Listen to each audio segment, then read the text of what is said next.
talk about something.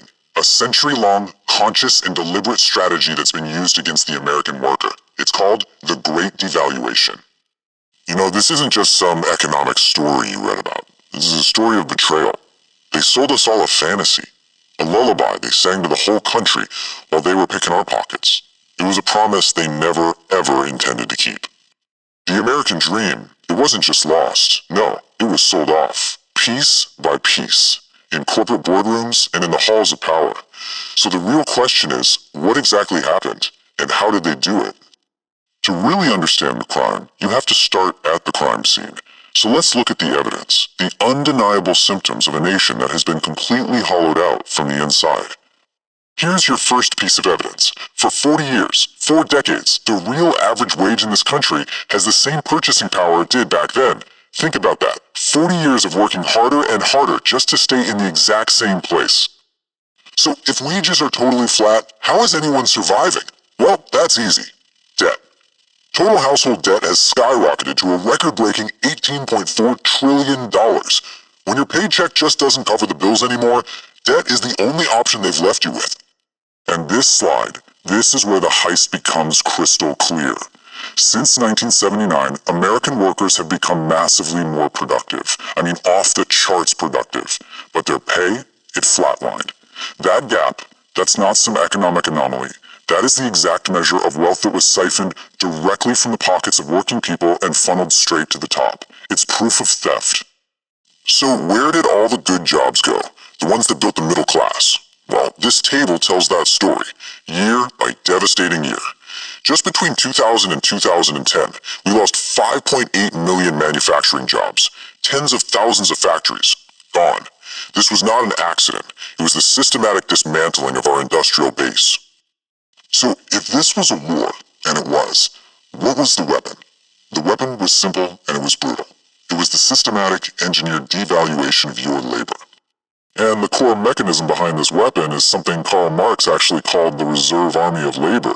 See, this isn't a flaw in their system, it's a feature. By making sure there's always a surplus of desperate workers, they can put constant downward pressure on wages. It's simple, really. The more people you have competing for the same jobs, the less power any single worker has. But you gotta understand, this isn't just about economics. It's a clash of civilizations. For centuries, there's been a war between two systems. The American system, which is all about production, good wages, and national prosperity, and the British system, which is about finance, looting, and globalist plunder. This is the fight we've been in for a long, long time. So how did the British system win? Simple, by dividing us.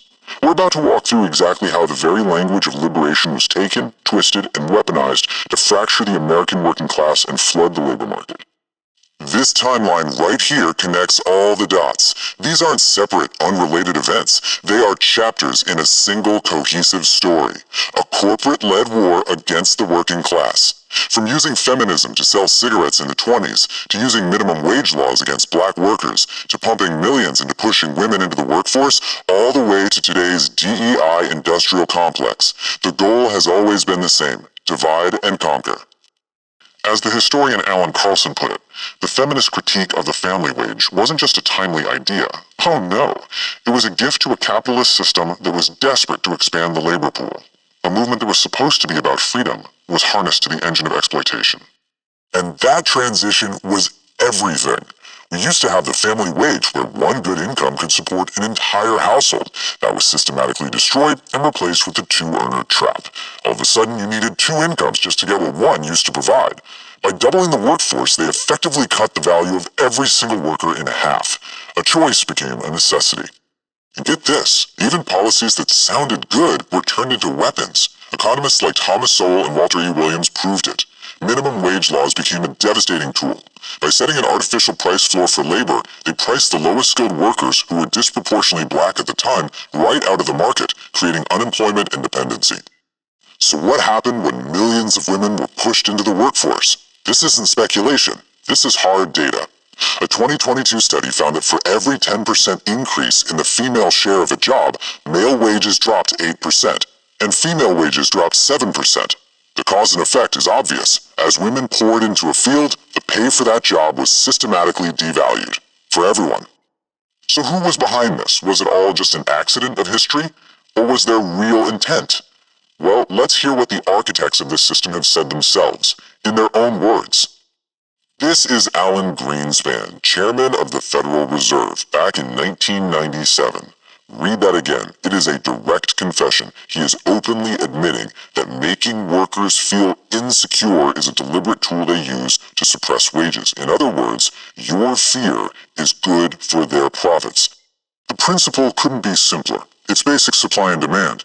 Here, you have a corporate leader, Lord Stuart Rose, stating the absolute obvious. If you are short of labor, the price of labor will go up.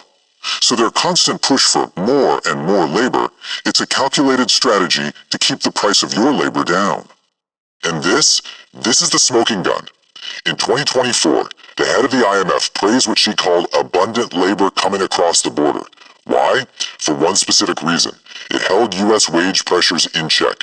They aren't even trying to hide it anymore. Mass immigration is an openly admitted tool for wage suppression. Period.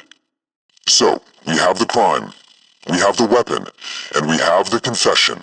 But who is the ultimate power here? Who are these architects of ruin really working for? Let's be very clear. This is not about left versus right.